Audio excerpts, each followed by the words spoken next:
अस्सलाम वालेकुम। Channel M5 की तरफ से नसरीन हुसैन परवेज़ आपसे मुखातिब है।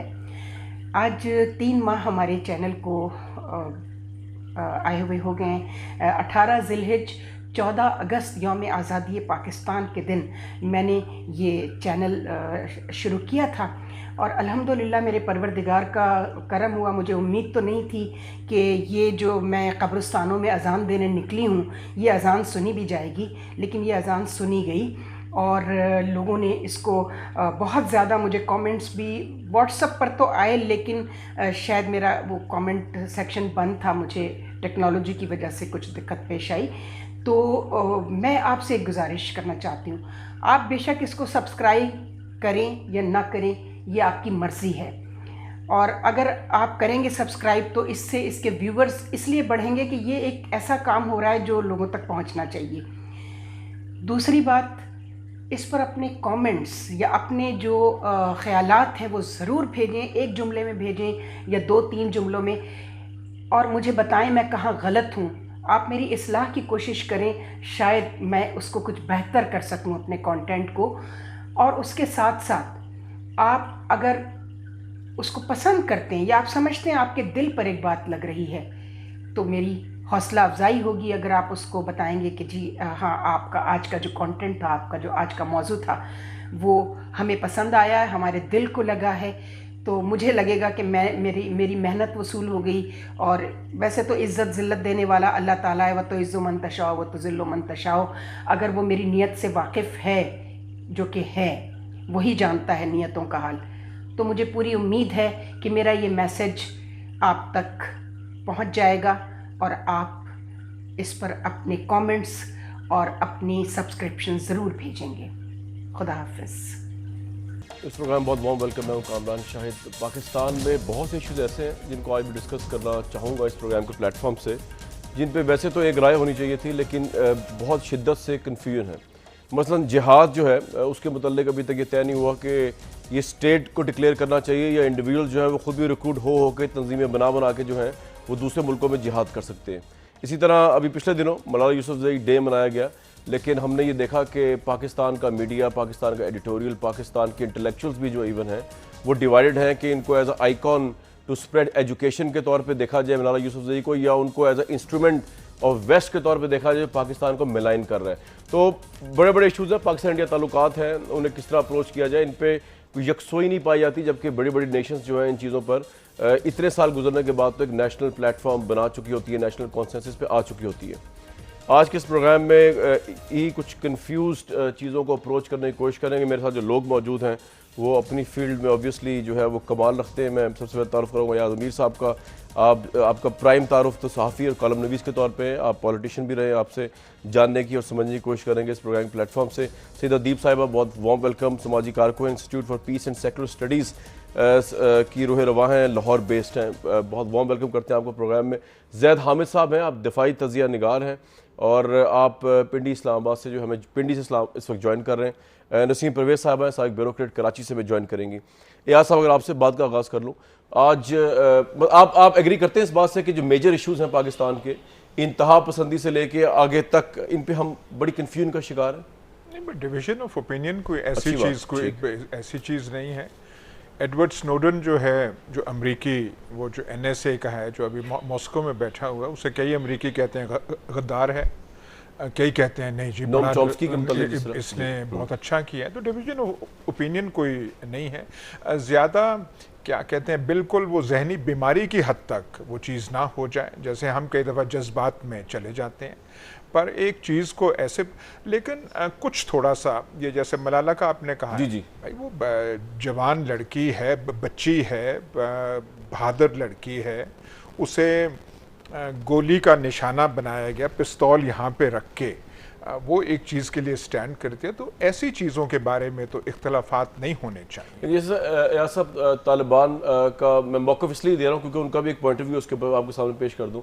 वो कहते हैं जी जो आप पेश कर रहे हैं कि एजुकेशन स्टॉप करने के लिए उनको सिंबल के तौर पर पेश किया जा रहा है, वो इसलिए गलत है कि हमने तो किसी स्कूल को अब नहीं उड़ाया। हमने तो उनके ऊपर इल्ज़ाम ये नहीं था कि वो एजुकेशन कर रही थी, इल्ज़ाम ये था कि वो तालिबान के खिलाफ सो कॉल्ड या मुबैना साजिश में मसरूफ थी। तो इसलिए फिर उसके ऊपर भी हमें जिस तरह फरमा रहे हैं कि डिफरेंस ऑफ ओपिनियन से हमें अकोमोडेट करना चाहिए, तो इस पर भी अकोमोडेट करना चाहिए फिर? देखिए ना, तालिबान अगर एक तंजीम है, वो अगर इतना इंतहा पे पहुंचती है कि एक 16-15 साल लड़की पे एक टीम भेजती है जो उसे गोली मारती है, तो उसका मौक़िफ़ तो फिर सुनने के काबिल ही नहीं है इस मसले पे। ये बात बिल्कुल ठीक है कि जैसे वो यूएन में गई, उससे यही पता चलता था कि शायद मसला एजुकेशन का ही है सिर्फ, हालांकि ये नहीं है। वो एक तनाज़ुर उस हद तक ठीक है, लेकिन इसे मलाला को डीमनाइज करना, जैसे कई जो है मलाला ड्रामाजाई का नाम लेके उसे कह रहे हैं, ये कोई जहनी जो है ना, ये बीमारी का एक है। दीप साहब, आप एग्री करेंगी इस बात से कि डिफरेंस ऑफ ओपिनियन इतना हो सकता है कि तालिबान का पॉइंट ऑफ व्यू भी सुनाया जाए, या आप समझती है नहीं इस इशू के ऊपर पर्टिकुलर रद्द कर देना चाहिए, उस पर हमें कोई कन्फ्यूजन नहीं होनी चाहिए मलाला यूसुफजई के इशू के ऊपर? मलाला यूसुफजई का जो इशू है, और इसके अलावा बाकी सारी जो आपने शुरू में कहा, मसला ये है कि हमने जब से पाकिस्तान वजूद में आया है, स्टेट का एक रेट्रिक हमने बनाया है कि यहाँ पे जो सही बात है उसको डिस्करेज किया जाए। एक नेगेटिव प्रोपेगेंडा, कॉन्स्पिरेसी थ्योरीज जो हैं, वो कॉन्स्पिरेसी थ्योरिस्ट जो हैं, वो लोग बहुत ज़्यादा बड़ी तादाद में हैं, वो जिस तरह की चीज़ें चलाते हैं, लोगों में मैसेज में चली जाती हैं। तो जहाँ पे लोगों को ये ना हो, मुझे अब यहाँ पे मैं कोई सच्ची बात करूँ जो मेरे ख्याल में ठीक है कि तालिबान ने ज़्यादती की, उसको मारा, और मुझे इतनी श्योरिटी ना हो कि मैं बाहर जाऊँगी तो मुझे मेरे पीछे लोग लग जाएंगे, मेरा जीना हराम कर देंगे। इस तरह के हालात जब आप पैदा करते हैं, किसी भी सोसाइटी में होते हैं, तो लोग कंफर्टेबल नहीं होते। लोगों के लिए ज़्यादा आसान ये तरीका है कि वो बात को आधा सच वाली बात जो है वो करें। तो मलाला यूसुफजई जिस बच्ची के ऊपर हमें फ़ख्र करना चाहिए कि उसने, अगर वो मर जाती तो बात वहीं ख़त्म हो जाती, वो बच गई। इतनी ज़्यादा अभी उसकी वो लेके जा रहे थे उसको बाहर, अभी अस्पताल में थी, तो वो उसके ऊपर नेगेटिव प्रोपेगेंडा सोशल मीडिया पे शुरू हो गया, फ़ोटोशॉप के ज़रिए उसकी तस्वीरें बदली गई। तो ये अच्छा, एक बात बता दीजिए इससे पहले मैं आगे जाऊँ, आप institute for peace and secular studies की दाई हैं और आप उसकी रूह रवा है। आप समझती हैं कि इस पर कोई डिबेट होनी चाहिए? जिहाद जो है कि इंडिविजुअल अमल है, क्योंकि अब इसके बाद में अगला इशू जो है पाकिस्तान इंडिया कश्मीर के तनाज़ुर में उठाऊंगा, अफगानिस्तान भी, या समझती नहीं स्टेट का इंस्ट्रूमेंट है सिर्फ? असल में मसला ये है कि अगर शरीयत के हिसाब से देखा जाए तो किसी जगह पे, किसी हदीस में, कुरान की किसी आयत में ये लोग जो जहादी हैं ये साबित कर दें कि कहीं लिखा हुआ हो कि आप अपनी मर्ज़ी से जब चाहें, आपको कहीं से पैसा मिले और आप उठ के जहाद पे चले जाएं, चाहे वो अफ़गानिस्तान में हो या कश्मीर में, अभी मिस्र और शाम और वहाँ पे भी ये सारे जहादी यहाँ से जा रहे हैं। तो ये इन्होंने ख़ुद से बनाया हुआ है, ये ताकत का एक खेल है, वो लोगों को काबू करना चाहते हैं। तो आपने यहाँ पे हमारे एक मेहमान को भी बुलाया है जो खुद अफगानिस्तान में जहाद करके आए हैं, हाँ जी, और जो दिल्ली में पाकिस्तान का झंडा लगाना चाहते हैं, जिनकी इतनी एक्सेस है कि वो हर एजुकेशन इंस्टीट्यूशन के अंदर गए हैं, उनको सपोर्ट मिला है, उन्होंने बच्चों के दिमाग को ख़राब किया है। जो मेरे जैसे पीस पे बात करने वाले लोग हैं, मैं नहीं कहीं जाके बच्चों से बात कर सकती, साहब कर सकते हैं बकौल आपके। जी बिल्कुल। प्रोग्राम एक ब्रेक लेते हैं, वापस आते हैं तो कोशिश करेंगे ज़ैद हामिद साहब और नसरीन परवेज साहिबा को जो है प्रोग्राम में शामिल करें। हमारे से आज़मीर साहब मौजूद हैं और सैयद दीप साहब मौजूद हैं। पाकिस्तान के अहम तरीन इशूज़ के ऊपर डिबेट और डिस्कशन करने की कोशिश करते हैं। वापस आते हैं एक ब्रेक के बाद। प्रोग्राम बहुत बहुत वेलकम। ज़ैद हामिद साहब, इससे पहले डिस्कशन हुई वो आपने सुन ली होगी। सईदा दीप है, समाजी कारकुन, आप जानते हैं उनको, institute of peace and secular studies की वो चेयरपर्सन है, यहाँ चलाती हैं लाहौर में। उनका ये कहना है कि एजुकेशन में आप जैसे लोगों को एक्सेस दी जाती है तो ऑब्वियसली फिर जिहाद के मायने चेंज हो जाते हैं और हम कन्फ्यूजन का शिकार हो जाते हैं, खासतौर पे यूथ जो है। इसमें तो सर आज कन्फ्यूजन होनी नहीं चाहिए थी पाकिस्तान इंडिया ताल्लुकात को लेके। ये आपका मेरा मामला नहीं, तो स्टेट का फेयर है, उसको ही करने दें बजाय इसके आप और अपने हाथ में ले लें। एग्जैक्टली यही बात कामरान हम आपसे कह रहे हैं कि पाकिस्तान इंडिया और रिलेशनशिप स्टेट का मामला है, ये एनजीओ को मैनेज नहीं करना चाहिए। टाइम्स ऑफ इंडिया को कोई हक नहीं है कि अमन की आशा प्रोग्राम चलाकर पाकिस्तान की फॉरेन पॉलिसी कंट्रोल करे। यह पाकिस्तान की गवर्नमेंट की पॉलिसी नहीं है कि अमन की आशा चलाई जाए। तो ये कौन मैनेज कर रहा है, ये कौन परसेप्शन कंट्रोल कर रहा है? बात यह है कि जब इस तरह के प्राइवेट एनजीओ पाकिस्तान की फॉरेन पॉलिसी को इन्फ्लुएंस करेंगे तो फिर नीचे जिहादी भी करेंगे। या तो ये कि आप कहें कि सारा काम रियासत को करने दें, आप बात आर्गुमेंट पर दलील के साथ करें ना। और जहां तक जहाद का ताल्लुक है, जहाद दो तरह के, इसमें कोई डाउट नहीं है इस्लामिक जुरिस्प्रूडेंस में कि एक दिफाई जहाद है कि जब आपके घर पर कोई हमला करता है उस वक्त हर मर्द औरत बच्चे को अपने इंफरादी तौर पर अपनी इज्जत आबरू का दिफा करने की इजाजत है। दूसरा दिफा वो है कि अगर पाकिस्तान इंडिया पर हमला करे, ये काम रियासत कर सकती है, इंडिविजुअल नहीं कर सकते। अब आप रियासत के रिप्रेजेंटेटिव हैं, आप रियासत के रिप्रेजेंटेटिव हैं। अफगानिस्तान की मिसाल दी, अफगानिस्तान की मिसाल में पाकिस्तान की रियासत का फैसला था कि हम अफगानिस्तान में सोवियत यूनियन को रोकेंगे। इसके लिए जहाद की मुजाहिदीन की मदद की गई, पूरी मुसलमान दुनिया हमारे साथ शामिल थी। तो ज़ैद हामिद साहब, इसका मतलब ये हुआ ना कि आज तो प्राइम मिनिस्टर ने कह दिया ना, आज तो प्राइम मिनिस्टर की स्टेटमेंट छपी हुई है हर जगह पे। उन्होंने कहा कि अफगानिस्तान में माजी की तरह मुदाखलत नहीं करेंगे, तो अब तो मुदाखलत नहीं करेंगे ना आप, सवाल ये उठेगा। पाकिस्तान की देखिए, जब से पिछले 13 साल से पाकिस्तान अफगानिस्तान में मुदाखलत नहीं कर रहा है। Please try to understand. अगर हम मुदाखलत कर रहे होते तो अमेरिकन को बहुत जल्दी दफन कर चुके होते, जैसे हमने सोवियत यूनियन को किया था। हमने अफगान तालिबान की मदद नहीं की। यह इल्जाम तो हमें अमेरिकन ने भी नहीं दिया कि आप अफगान तालिबान की मदद करते रहे या हिकमतयार की मदद आपने की है।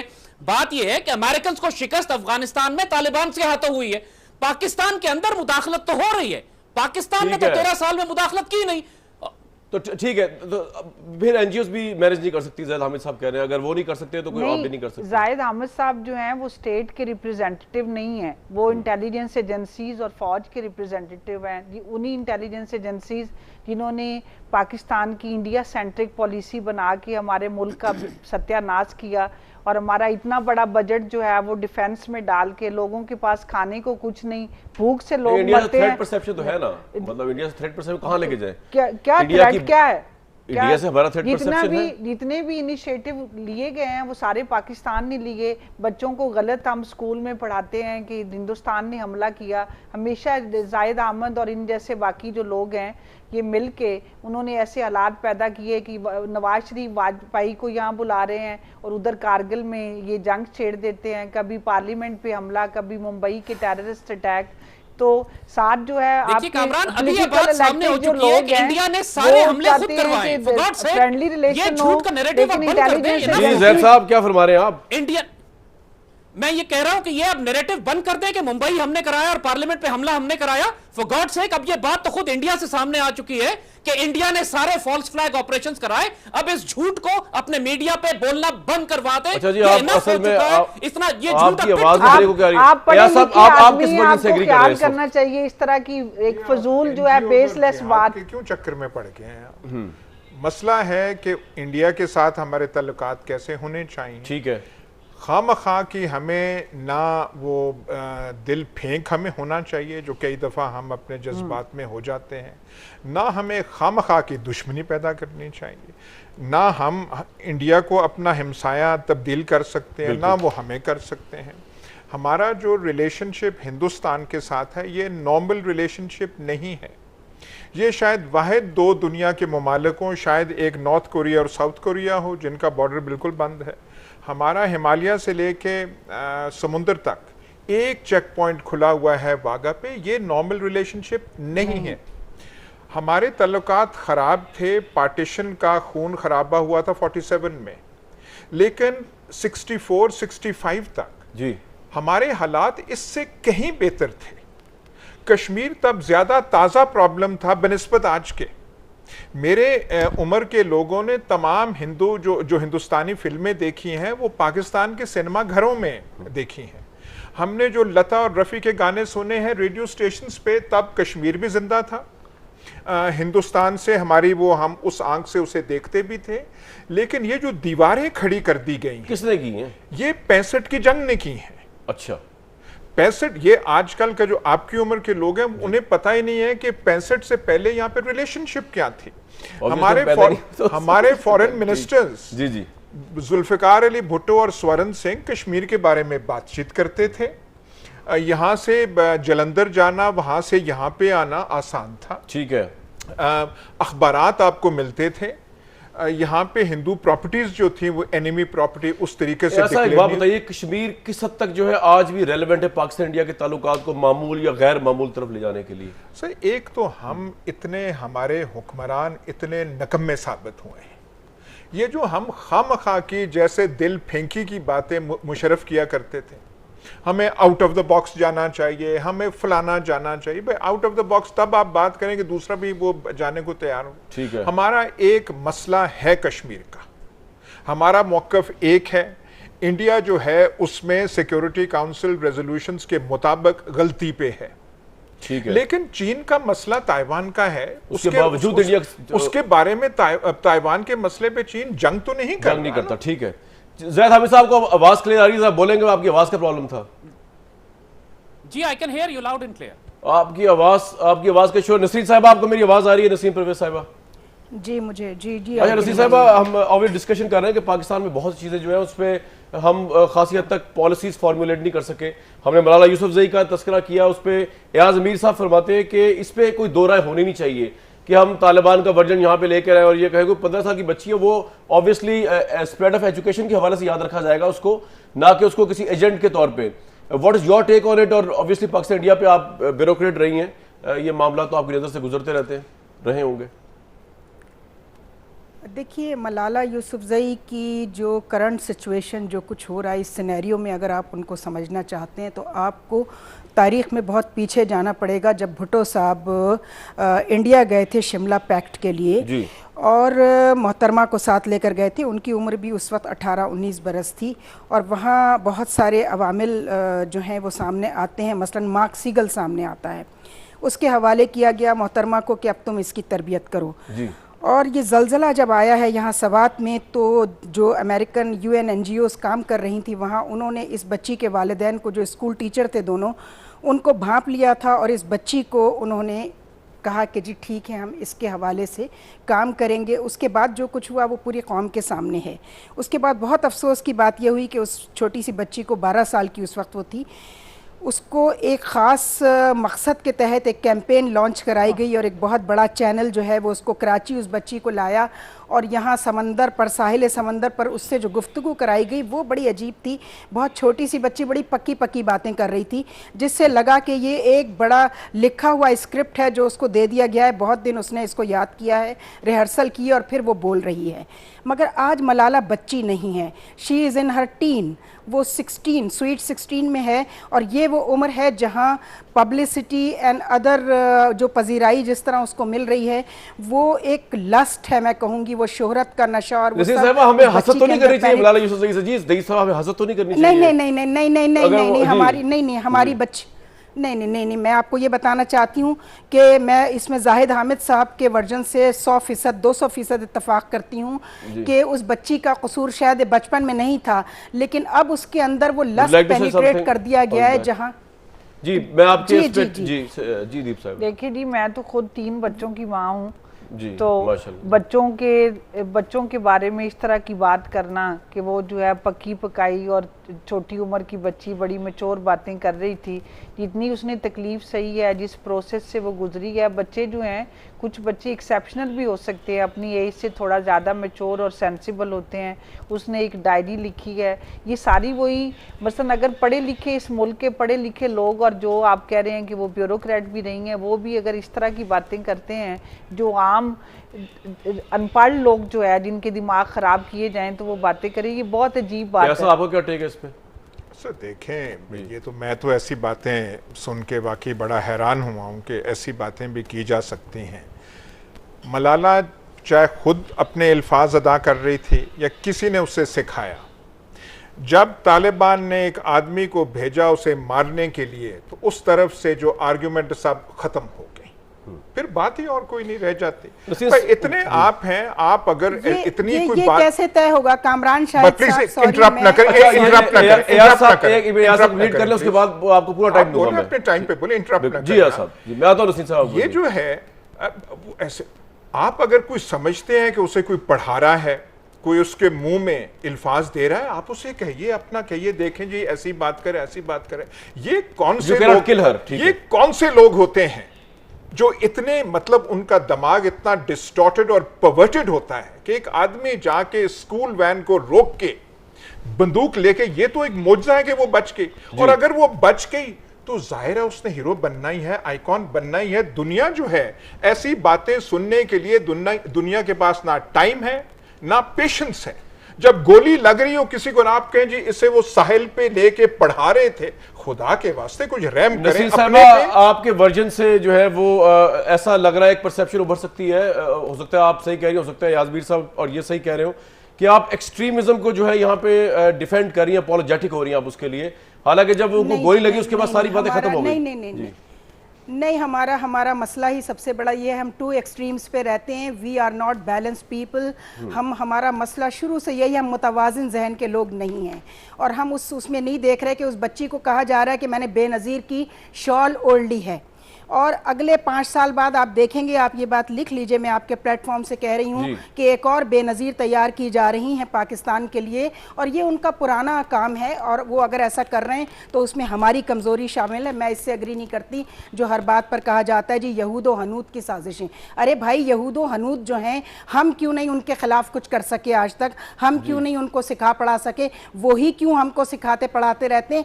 आपका वैसे आर्गुमेंट जो है ना बड़ा बोल्ड आर्गुमेंट है, उसके लिए जो है वो जितना बोल्ड आर्गुमेंट है उतनी बड़ी जस्टिफिकेशन और एविडेंस नहीं होता। लेकिन अगर जैद हामिद साहब आप जी जस्टिफिकेशन है जी, वो क्या है? इस तरह के बोल्ड आर्गुमेंट का ये फायदा है। जी जैद साहब की आवाज आ रही। जी जैद साहब आपका टेक, सॉरी आपकी आवाज का प्रॉब्लम हुआ था पहले। जी कामरान देखिए ये जो नैरेटिव दिया जा रहा है यहाँ पर, इस बात को हम थोड़ा सा मजीद आगे बढ़ाते हैं कि कुवैत पर हमला करने के लिए इन्होंने एक कुवैती अमीर की एक बच्ची थी जिसको मजलूम बनाकर दुनिया के आगे पेश किया कि इराकी सिपाहियों ने हॉस्पिटल्स पे हमला करके इनक्यूबेटर से 300 बच्चे निकाल के मार दिए। एक ड्रामा बनाया गया और उसके बाद पूरी दुनिया ने उस बच्ची को प्रमोट किया। आज आप उस बच्ची का नाम नहीं जानते, लेकिन बाद में पता चला कि she was a CIA plant, Kuwaiti अमीर की बेटी थी, उसको इस्तेमाल किया गया एक ऑब्जेक्टिव के लिए, और यह हिस्टोरिकल फैक्ट है। उससे पहले दूसरी जंग अजीम में एना फ्रैंक की डायरीज निकाली गई, वो भी 13-14 साल की बच्ची थी एना फ्रैंक के नाम से, और पूरी दुनिया में यहूदियों को मजलूम बनाकर इसराइल की रियासत के कयाम के लिए उसको जवाब बनाया गया। ये बातें तारीख में हो चुकी हैं। लेकिन हम ये बात ज़ैद हामिद साहब मलाला यूसुफज़ई ने तो किसी अमेरिकन को मजलूम नहीं बना जी बना के पेश किया हमारे सामने। मुझे मुकम्मल करने दें। मलाला यूसुफज़ई एक मासूम बच्ची है, उसको तालिबान जैसे दहशतगर्दों ने गोली मारी, इसमें कोई शुबा नहीं है, यह ज्यादती है। लेकिन अब इस बच्ची को डेवलप करके, इस बात की मैं 100% तायद करता हूं कि इसको यूज और मिस यूज किया जा रहा है, यह परसेप्शन देने के लिए कि पाकिस्तान के अंदर सारी बच्चों की तालीम खराब है, इस बच्ची को हीरो बनाया जा रहा है और इसकी ट्रेनिंग और उसकी ग्रूमिंग बाहर की जाएगी। और आप देखिएगा, मेरी बहन से जिन्होंने ये बात कही है कि चंद सालों के बाद आपको एक और बेनजीर या एक और एना फ्रैंक आपको मिलेगी पाकिस्तान। साहब एक मिनट, एक तो बहुत से लोग ऑब्जेक्ट करेंगे इस बात पे, एक और बेनजीर का मतलब क्या? मतलब इसको इस तरह सेटायर कर रहे थे कि बेनजीर भुट्टो जो थी वो कोई पाकिस्तान के खिलाफ मतलब उन्होंने पाकिस्तान को सर्व किया है, उनकी पॉलिसीज पे आप क्रिटिसाइज कर सकते हैं, but you can not challenge her credentials and her loyalty to this country. देखिए, बेनजीर भुट्टो की हम लॉयल्टी के क्रेडेंशियल्स की बात ना करें। She was a secular woman जो पाकिस्तान में एक वेस्टर्न इंटरेस्ट को प्रोटेक्ट करने के लिए गारंटी लेकर वापस आई थी, पहले दौर में भी और बाद में भी, इसमें कोई डाउट नहीं है। उन्होंने जो उनकी पॉलिसीज थी वो आपने जरदारी की पॉलिसीज में देख लिया है। चलिए अब इसमें डिटेल्स लेने की पीपल्स पार्टी को यहाँ रिप्रेजेंट कोई नहीं कर रहा, लिहाजा बात आगे। यासमीर साहब, व्हाट्स योर टेक ऑन? एक तो मैं गुजारिश ही कर सकता हूँ, इल्तिजा कर सकता हूँ कि जब दलील दे रहे हों तो इतना चीख के बात करने का मतलब क्या? कोई आपको अपनी दलील पे कोई शक गुजर रहा है जो आपने आवाज लाउड स्पीकर ऊपर करके वो बात करनी है? ये मलाला को चलें शुक्र इन्होंने मान लिया कि उन्होंने वैश्यों ने मारा है, जब मारा है तो बात उसे रहने देना। आप उसे एजेंट बना रहे हैं, ये कर रहे हैं, फलाना कर रहे हैं। सेकुलर थी बेनजीर तो वो सा कसूर था? खुदा के वास्ते इस मुल्क का प्रॉब्लम ही ये है कि हमने वो टोपी जो है एक गलत किस्म की डिस्टॉर्टेड परवर्ट करके हमने मजहब की यहां पे कर दी है। काश यहां पे सेकुलर ज्यादा लोग, काश हमारी सियासत जो है वो ज्यादा सेकुलर हो, काश हम जो है जो खामखा की ऐसी बातें हैं उसको अपने मामलात हमसे सॉल्व नहीं होते जी। ये हम जिहाद की बातें, फलानी बातें, ढिमकानी को, अपने मुल्क को तो ठीक कर लें। आधा मुल्क गंवा दिया है यही बातें कर करके, पता नहीं कौन सी आइडियोलॉजी ला के, पता नहीं कौन सा एक वायलेंट एक्सट्रीमिस्ट इंटरप्रिटेशन दे दे के। खुदा के वास्ते थोड़ी सी आवाजें अपनी धीमे करें। लाउड स्पीकरों का वैसे ही बड़ा मसला है इस मुल्क में, चप्पे चप्पे पे हैं, थोड़ा उनको ज़रा कंट्रोल करें, मुदल्लल सी बात करें। और ये जो है कि सारे कॉन्स्पिरेसी कर रहे हैं, हम इतने कमजोर हो गए हैं कि आज कोई मलाला को एजेंट बना रहा है, कल किसी ने बेनजीर भुट्टो को बना दिया था, का एक दूसरी बेनजीर भुट्टो तैयार हो गया। खुदा के ज़ैद हामिद साहब, एयाज मीर साहब भी इस मुल्क के ऑब्वियसली सिटीजन है, वो कह रहे हैं कोई इस पे इशू नहीं है अगर ये मुल्क जो है वो सेकुलर पैटर्न पे भी चल रहा हो, या बेनजीर भुट्टो अगर सेकुलर पॉलिटिक्स भी अडॉप्ट की हुई थी, तो आपको क्या इशू है इसके अंदर? ये तो हर एक का इंडिविजुअल राइट है जी। कामरान पिछले 65 साल से ये मुल्क सेकुलर रहा है, इस मुल्क को सेकुलरों ने तोड़ा है, इस मुल्क का बेड़ा गर्क सेकुलर अफराद ने किया है, इस मुल्क की जुडिशरी सेकुलर है, इसका पॉलिटिकल सिस्टम सेकुलर है, इसकी सारी एडमिनिस्ट्रेटिव मशीनरी सेकुलर है। इस मुल्क को मौलवियों ने, मुसलमानों ने नहीं तोड़ा, सेकुलर अफराद ने बेड़ा गर्क किया है। खुदा के वास्ते सेकुलर हमारी जान छोड़ दें। अब हमें इनकी सेकुलर डेमोक्रेसी नहीं चाहिए, अब हमें दूसरा मॉडल चाहिए। ज़ैद साहब कहां फेंके इनको सेकुलर को? सेकुलर्स को कहां उठा के फेंक दें? बहरुल कहल में फेंके या इंडियन? हाँ जी, अब सेकुलर्स को ये नैरेटिव एक्सेप्ट कर लेना चाहिए कि they have failed in the last 65 years. Democracy और डिक्टेटरशिप दोनों सेकुलर सिस्टम्स हैं, दोनों कोलैप्स कर चुके हैं, दोनों ने पाकिस्तान को डिलीवर नहीं किया, पाकिस्तान को तोड़ा। सेकुलर भाई आप इस मुल्क से गर्क हो जाए। ज़ैद हामिद साहब ये कह रहे हैं कि आपने इस मुल्क की जड़ों खोखला की है, और आप तो है institute for peace and secular studies. Zaid Ahmad साहब से मैं ये वही बात करूंगी जो एयाज मीर ने कहा है कि इस तरह चिल्लाने से ये लोग अब इसलिए चिल्ला रहे हैं कि जो आखिरी जो एपिसोड था जिसपे इन सब लोगों को शर्म करनी चाहिए और डूब के मरना चाहिए, जो कमीशन की रिपोर्ट जो है किसी और अखबार, किसी और जगह से, इंटरनेशनल एजेंसी से, एबटाबाद, ये CIA को इतना कह रहे हैं, इतना चालाक और होशियार CIA कि उन्होंने मलाला छोटी बच्ची को प्लांट किया है और तैयार किया है फ्यूचर के लिए। लेकिन ये ज़ाहिद अहमद जो हैं, जिन ऑर्गेनाइजेशन के साथ जुड़े हुए हैं पाकिस्तान की इंटेलिजेंस एजेंसीज, उन्होंने तो CIA की आंखों में धूल झोंकी है। 8 साल तक दुनिया के सबसे बड़े दहशतगर्द को ये अब इसलिए चला रहे हैं कि इनकी गेम अब खत्म हो गई है। इस मुल्क को सेकुलर लोगों ने अगर चलाया होता तो इस मुल्क का ये हाल ना होता कि यहाँ पे स्कूल, मार्केट, दरगाहें, अस्पताल, GHQ कुछ भी नहीं बचा, हर जगह पे बॉम्ब ब्लास्ट हो रहे हैं। अल्टीमेटली यहाँ पे फ्यूचर जो है अब ये मुल्क आएगा सेकुलर लोगों के हाथ में। जी कामरान साहब, ये तो मैं समझती हूँ इन्होंने खुद ही तस्लीम कर लिया है कि हमारी इंटेलिजेंस एजेंसी जो है उसकी परफॉर्मेंस CIA से आगे निकल गई है। दूसरी बात यह है कि वो भुट्टो साहब ही थे जिन्होंने हमारी एजेंसियों को भी तबाह किया, बाकी इदारों की तरह जो उन्होंने तबाह किए वो तो एक अलग तफसीलात है, मैं उसमें नहीं जाना चाहती हूँ अभी, क्योंकि ये प्रोग्राम उस नौयत का नहीं है। जी। बात सारी है कि ISI में भी पॉलिटिकल विंग जो बनाया गया, जो आज तक इंटरनल विंग के नाम से है, उसने जो तबाही हमारे अंदरूने खाना मचाई है, मैं तो अब DG ISI को रिक्वेस्ट करूंगी कि खुदा के लिए इस इंटरनल विंग को ख़त्म कीजिए, और ये जो भुट्टो साहब और उनकी बेटी और दामाद के पेरोल पर हमारे जो फौजी तबाह किए गए, जो कुछ हो रहा है वो सबके सामने है। और बात सारी आप कहते हैं कि जी एक हिस्सा मुल्क का टूट गया। एयाज मीर साहब बहुत अच्छे एनालिस्ट हैं और बड़े बैलेंस्ड आदमी हैं, मैं इनके एनालिसिस सुनती हूँ और मैं बड़ा खुश होती हूँ कि हमारे यहाँ पढ़े लिखे आज भी खुश हो, आज भी खुश हो, आज जी हाँ, आज भी मैं खुश हूँ कि ये ठीक है, अच्छी बात है।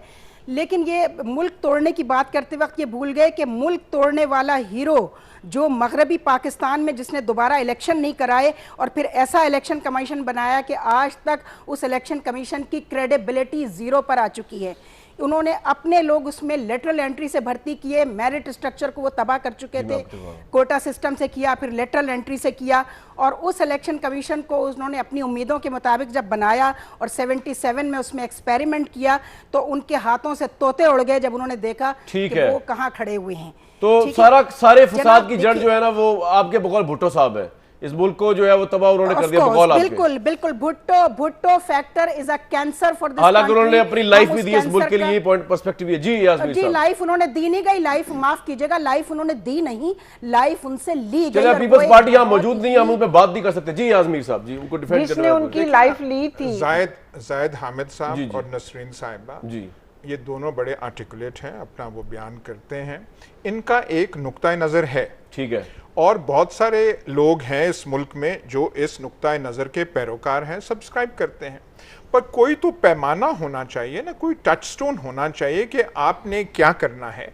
ये अपनी ये करें, तबलीग करें, अवाम के पास जाएं। अगर अवाम इनके नुक्ता नज़र को सपोर्ट करती है तो बिल्कुल जो ये चाहते हैं, खिलाफत चाहते हैं, जो चाहते हैं वो हो। पर अगर इनको सपोर्ट नहीं मिलता, अक्सरियत इनके साथ नहीं है, तो फिर क्या किस इशू पे आजमीर साहब अक्सरियत इनके साथ होनी चाहिए नहीं होनी चाहिए? हम डिबेट किस पे कर रहे हैं? सेकुलरिज्म पे कर रहे हैं, इसी पे कर रहे हैं। ये जो जिहाद का है, फलाना है, ऐसे होना चाहिए। जो जाहिद हामिद साहब ने कहा कि डिक्टेटरशिप भी सेकुलर है, डेमोक्रेसी भी वो सेकुलर है, फलाना भी है, तो कुछ और होना चाहिए। अब हम के पास जाएं। ठीक है, ब्रेक पहले जाएंगे। जी मैं आपके पास आऊंगा, लेकिन ब्रेक लेके पहले मैं आपके पास आऊंगा। जी नसीर साहब आपके पास भी आऊंगा, जैद हामिद साहब के पास भी आऊंगा। एक ब्रेक लेंगे, लेकिन ये कि मैं आजमीर साहब के लिए एक सवाल छोड़ के जा रहा हूँ कि मेरा जहां तक ख्याल हो सकता है, may be I am completely wrong, Pakistan की जो ओवरवेलम नेशन है, अब चाहे उसकी वजह जो भी हो, इमोशनल है, देहाती है, शऊर के इश्यूज हैं, हम किसी और तरीके की चीज़ों को देखते हैं, किसी और तरीके देखते हैं, मज़हब के नाम पर, दूसरी चीज़ों के नाम पर पाकिस्तान की आवाम जो है वो उनका पॉइंट ऑफ व्यू खासी हद तक जो है वो, अगर मैं ये नहीं कहूँगा जैद हामिद साहब से मिलता होगा, लेकिन थोड़ा उस तरफ ही होगा, वो नहीं जो शायद एयाज अमीर साहब का point of view. May be I am completely wrong, लेकिन अभी तक एक्सपीरियंस ये सामने है। इस पर बात करेंगे व्यूअर्स प्रोग्राम में ब्रेक के बाद। प्रोग्राम में बहुत वार्म वेलकम। वक्त ज़ाया किए बगैर जैद हामिद साहब के पास जाऊंगा। एयाज अमीर साहब ने आपको प्रपोजल पेश किया और बड़ा जेन्युइन सी बात है कि आप अपने स्कूल ऑफ थॉट के ऊपर तो एक MP इलेक्ट करवा दें या अपनी पार्टी को जितवा दें, तो मान ली जाएगी कि आपका पॉइंट ऑफ व्यू पाकिस्तान की मेजॉरिटी या एटलीस्ट कोई होल्ड करता है वाटर इस सोसाइटी, इस पॉलिटिकल एंटिटी के अंदर। अदरवाइज तो आप और मैं बातें करते रहे, घंटों बातें करते रहे बैठ के प्रोग्रामों में। जैद साहब किसने मानना है उसको? जी कामरान देखिए, मुझे बात काइंडली मुकम्मल करने दीजिए। जी जी जी जी। ये हमें अफसोस होता है लिबरल सेकुलर्स की मुनाफकत के ऊपर। ये इनमें और तहरीक तालिबान में कोई फर्क नहीं है कि दोनों पाकिस्तान के आइन को रद्द करते हैं। लिबरल सेकुलर्स का अलमिया यह है कि मुंह से कहते हैं कि हम कॉन्स्टिट्यूशन के मुताबिक चलना चाहते हैं, लेकिन कॉन्स्टिट्यूशन की पहली लाइन जो है कि मुल्क में कानून कुरान और सुन्नत के मुताबिक होगा, इससे उनको उबकाई आ जाती है, इससे इनकी नींदें हराम हो जाती हैं। मसला यह है कि मुनाफिकत ये जो करते हैं, खुदा के वास्ते ये न करें। हम सिर्फ ये कह रहे हैं कि पाकिस्तान के आइन को नाफिज करें। जो दहशतगर्द हैं, जो टेररिस्ट हैं, वो तो रियासत और आइन को ही नहीं मानते। हम कह रहे हैं आइन नाफिज करें। ये कहते हैं कि आइन को नाफिज नहीं करना लेकिन सेकुलर होना चाहिए, जबकि आइन में लिखा है कि कुरान और सुन्नत सुप्रीम लॉ है। इसका जवाब इनके पास क्या है? बात यह है कि जब ये शोर शराबा तो कर सकते हैं, हम पे ये इल्जाम दे सकते हैं कि हम ISI के, CIA के, आर्मी के साथ काम करते हैं या ऊंचा बोलते हैं। दलील से बात करें ना। पाकिस्तान के आइन में लिखा है कि कुरान और सुन्नत सुप्रीम लॉ है, उसका क्या करेंगे आप? या तो झूठ बोले। जैसा एक बात बताइए, एक बात बताइए, ताकि हम इनके ऊपर आर्टिकल, ताकि हम इनके ऊपर आर्टिकल 6 के तहत मुकदमा। अच्छा एक बात बताइए, पाकिस्तान के आइन को नहीं मानते, बोले ना, साफ बात करें। अच्छा आप भी खुल के बात करें। एक मिनट में एक चीज सुन्नत में कहाँ लिखा है कि आपकी जब तक स्टेट आपसे जहाद के लिए ना कहे, आप इंडिविजुअल कैपेसिटी में उठ के लोगों को ले जाके जहाँ मर्जी जहाद के लिए चले जाएं? कुरान और सुन्नत में कहाँ इसका जिक्र है? जी जैद साहब, ये आप बात को तब्दील न करें, आप बात को तब्दील न करें, क्योंकि कुरान और सुन्नत के बारे में आप कुछ भी नहीं जानती। जो सवाल हमने किया उसका जवाब दें। अच्छा मेरा एक सवाल है, उसके बाद एयाज अमीर साहब के पास आऊंगा, फिर नसीर साहब। एयाज अमीर साहब, अच्छा फिर आप ये भी समझते हैं कि पिछला दौर जो था, पीपल्स पार्टी से पहले का दौर जो था परवेज मुशर्रफ साहब का, वो तो इस दस्तूर को वायलेट करके आया ना, उसको तो आप साथ नहीं दे रहे? कि आप उसको समझते हैं ठीक हुआ? आपकी अपनी जो रीडिंग और थॉट है, आर्टिकल 6 लगना चाहिए ना फिर वो इस दौर पे, आप समझते नहीं लगना चाहिए? जी जैद साहब, देखिए हर एक पे बात नहीं। कामरान, हम आपकी बात से एग्री कर रहे हैं। I agree with you. Musharraf पे आर्टिकल 6 लगाइए, साथ साथ उन तमाम अफराद पे लगाइए, उन तमाम हुकूमतों पे लगाइए कि जिन्होंने कॉन्स्टिट्यूशन को वायलेट किया है। टारगेट किलिंग ना करें। ठीक है ठीक है, ये आपका पॉइंट, आर्टिकल 63 वायलेट किया है उसको भी, आपका पॉइंट आ गया। जी जी यार साहब। भाई इनके अलावा मान लिया तमाम सारे मकार, झूठे और मुनाफिक हैं। ठीक है, इन्होंने वो जो है आइन की रूह से इनहराफ किया। भाई आप जाएं लोगों के पास, आइन कहता है 5 साल बाद या उससे पहले इलेक्शन होते हैं, आप जाएं और कहें कि सारे दगाबाज हैं, सारे झूठे हैं, फरेब हैं, आप वोट दें ताकि हम जो है कुरान और सुन्नत नाफिज कर सकें। ये बात होनी चाहिए ना कि ये। लेकिन यार साहब इनके इस पॉइंट में तो वजन है ना कि Pakistan constitution essentially non secular है, with the inclusion of these lines के कुरान और सुन्ना के हिसाब से हुकूमत चलाई जाएगी। देखिए तो उसमें ये बहस और है, ये बहस और इसमें बहुत सारी और इसमें बहुत सारी चीजें ऐसे हैं जो डाली गई हैं। ऑब्जेक्टिव्स रेजोल्यूशन के बारे में दो राय हो सकते हैं, उस पर बहस हो सकती है। ठीक है, ये जो लोग हैं ये जिन्ना साहब की अगस्त 11 की स्पीच पे भी दो राय रखते हैं, वो अपनी जगह ठीक है, पर आपने पैमाना किसको बनाना है? मुनसिफ कौन होगा? मुनसिफ अवाम होगी या कोई ऑब्वियसली अवाम होगी, उसका बनाया दस्तूर होगा। जी नसीम साहब, what is your take on it इस डिस्कशन के ऊपर? उसमें फाइनल्स की तरफ जा रहा हूं। मैं बिल्कुल अयाज अमीर साहब से बहुत अदब से ये गुजारिश करूंगी कि मुझे वो सिर्फ ये बता दें हम कौन से अवाम के पास जाएं। एक अवाम तो वो हैं जो आप कल लाड़काने की तस्वीर पेश कर रहे थे, एक वो अवाम है जिनके सिर्फ पेट हैं, सर नहीं है। तो इन सरकटे अवाम के पास हम जाएं जिनका अपर चैम्बर खाली है, जो एक्सट्रीमिज़म की उस सतह पर पहुंच चुके हैं कि वो भुट्टो और उनकी साहबजादी के मज़ार पर मन्नतें चढ़ाते हैं और वहाँ से उनको सब कुछ मिलता है। बच्चों के पैर में जूती नहीं है लाड़काने के, बदन पे कपड़ा नहीं है, सर पे छत नहीं है, कुछ शऊर नहीं है, कुछ अकल नहीं है, और कहते हैं भुट्टो ने हमें सियासी शऊर दिया है। क्या उन्हें ये मालूम है सियासी शऊर किसे कहते हैं? तो क्या हम उनसे वोट मांगने जाएंगे? मुझे बताइए प्लीज अयाज अमीर साहब। मुझे जी असद, जो इस्लाम पसंद हैं हमारे जमात इस्लामी से लेके सारे के सारे इस्लाम पसंद, उनका ये एक अलमिया है इस्लाम पर आ जाते हैं फौरन। भाई इस्लाम में कौन सी खराबी है? मुझे बता दीजिए। मैं आपकी बात को इंटरप्ट नहीं करता। तो ये अवाम की भी अपनी तशरीह चाहते हैं। अब इन्होंने खुद कह दिया पेट वाले और जिनका दिमाग नहीं है। अब इनके मर्जी के लोग हों, जो कि जमात इस्लामी की डेफिनेशन है कि फलाना फलाना फलाना हो, वही साहिबुर राय लोग, मतलब है कि जो जमात इस्लामी के दामन में है या इस्लाम पसंदी इनकी नज़र में जो दामन है, वही सिर्फ राय दे सकते हैं, बाकी कोई नहीं दे सकता। 62 और 63 का जो अमेंडमेंट है वो भी ज़ियाउल हक ने बीच में डाला था, ना कि किसी पार्लियामेंट ने डाला था। बाद में किसने एंडोर्स किया और ना किया वो और बात है। वो यही कि ये लोग होने चाहिए, ये राय दें, बाकी अवाम जो हैं दिमाग से खाली हैं, राय से खाली हैं। ठीक है ज़ैद हामिद साहब, को ऐसा हो नहीं सकता कि पाकिस्तान के जो मुख्तलिफ स्ट्रैंड्स हैं ये नेशनल इश्यूज पे कम से कम एक जगह पे कॉन्सेंसस रखे, ख्वाह वो लिबरल हो, ख्वाह वो सेकुलर हो, ख्वाह वो आप हो, ख्वाह वो फंडामेंटलिस्ट हो, राइट विंग हो? जी ज़ैद साहब, ये आप समझते हैं कि नहीं, जिस तरह आप शुरू में फरमा रहे थे पहली ब्रेक में कि इनको उठा के बाहर फेंक दिया जाए, मतलब ये भी तो एक बड़ी एक्सट्रीमिस्ट अप्रोच है ना ज़ैद हामिद साहब? देखिए कामरान, बात यह है कि अगर जो रियासत इस वक्त चल रही है ये कोई रियासत नहीं है, ये बनाना रिपब्लिक है। ये वो रियासत है जो इथोपिया और सोमालिया के लेवल पर आ गई है, और इस तरीके से रियासतें नहीं चलती, कोलैप्स करती हैं, या फिर डिसइंटीग्रेट करती हैं या ऑक्यूपाई की जाती हैं, और हमारे आसपास ये सब कुछ हो रहा है। ये जो सेकुलर निजाम इस वक्त कायम है, अब ये नहीं चल सकेगा। इन जो मर्जी ये इसको चलाना चाहे, अब ये जिंदा लाश है जो सिर्फ घसीटी जाएगी। हमें खतरा यह है कि हम इराक की तरह ऑक्यूपाई ना हो जाएं।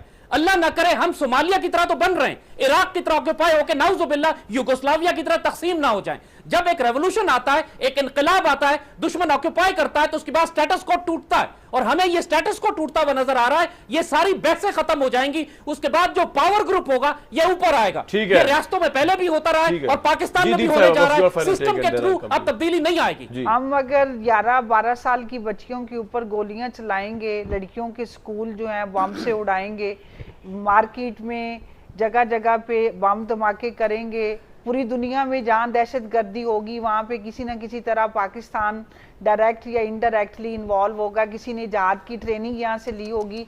तो उसके बाद जो है इस तरह की जो बातें जाहिद अहमद साहब कर रहे हैं, मुझे ये समझ नहीं आती कि जाहिद अहमद क्या जी जाहिद अहमद साहब जी कामरान, हम सिर्फ एक बात चाहते हैं कि पाकिस्तान के कॉन्स्टिट्यूशन को नाफिज करें, और जो हुकूमत नाफिज नहीं करती उस पूरी हुकूमत को आर्टिकल 6 पे टांग दे, फांसी दे दें, क्योंकि वो गद्दारी के मुर्तकिब हुई है पाकिस्तान के आइन के साथ।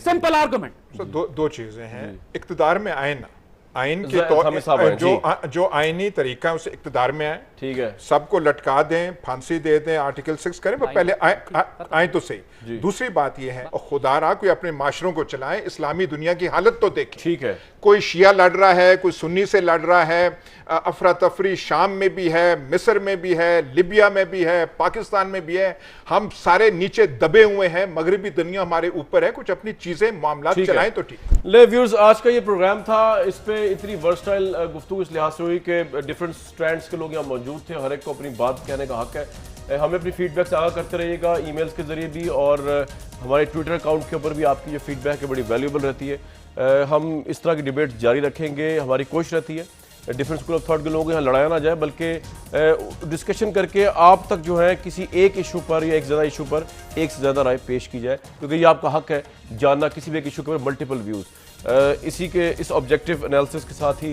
इस प्रोग्राम के जो किया हमारे एनालिस्ट ने, हम नेक्स्ट वीक तक के लिए आपको खुदा हाफिज़ कहते हैं।